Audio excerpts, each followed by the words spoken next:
Dear students, another abiotic factor, mean non-living factor, is the temperature. Animals you can observe cope with the temperature for their better survival. You know very well that sun is the basic source of energy and the heat on the earth. But this temperature varies from place to place. You can observe some places are too much cold. It means there is a less heat, but still there is life.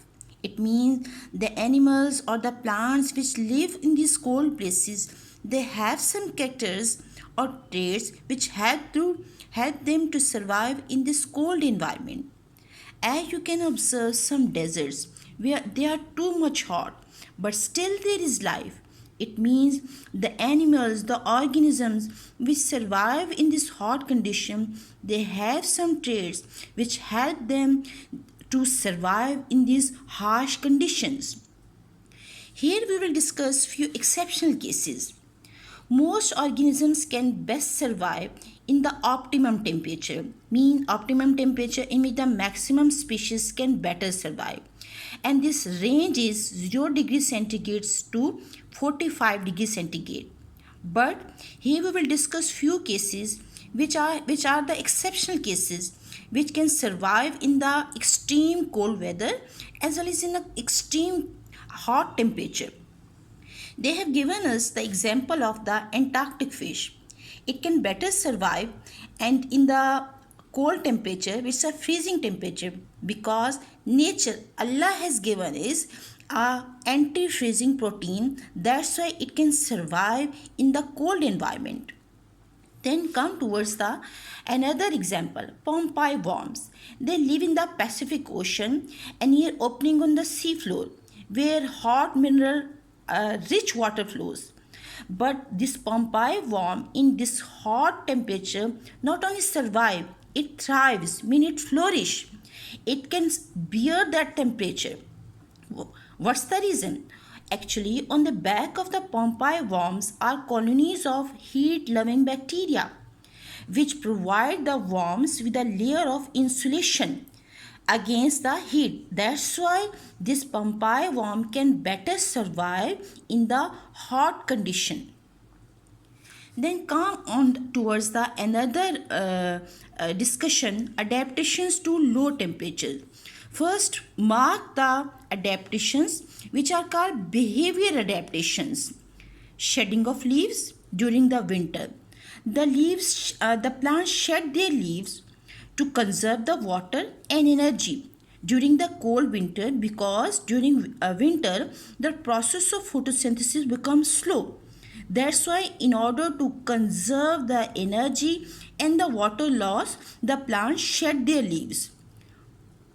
The second adaptation is, you can say, the hibernation. Hibernation means artificial sleep.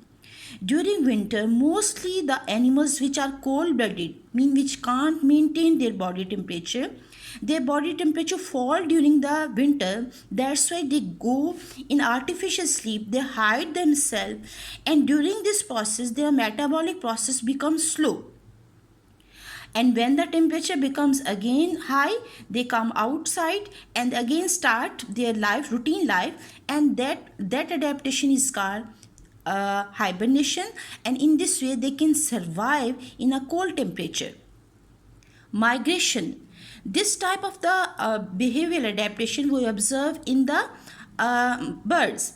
Another behavioral adaptation to the cold is migration. Some animals migrate to the warmer south to escape the harsh winter in the north. In birds, we can observe this type of the behavioral adaptation.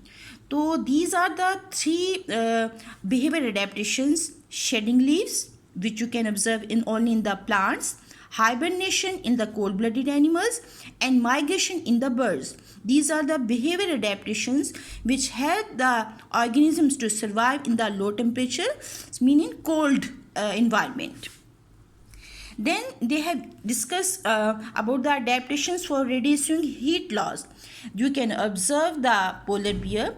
The polar bears live in the Arctic regions when they are too much cold. But nature has given them the fur, which works as an insulator to reduce the heat loss. They have a fat which is called a blubber, which reduce the which keep them warm, and they have very short openings, ear, nose, and the paws, which help them to survive in the coldest regions. Here they have given you the example of the eels. These are also animals which live in the cold environment, but nature has given them the thick skin which works as insulator, and they can easily survive in the cold region. Adaptations to high temperatures. Some animals can better survive in the high temperature in the deserts, but they have some behavior adaptations. Most animals which live in the deserts, they, in order to avoid the extreme temperature, they hide themselves during the day under the bushes, or they dug the burrows and live over there. But at night they become active and they come outside. For example, the rattlesnake, and they look for their food, look and in search of the food, in search of their prey. They come outside. It means at night they become more active. So these are the adaptations of the different organisms which help them to cope the temperature. That is the abiotic factor.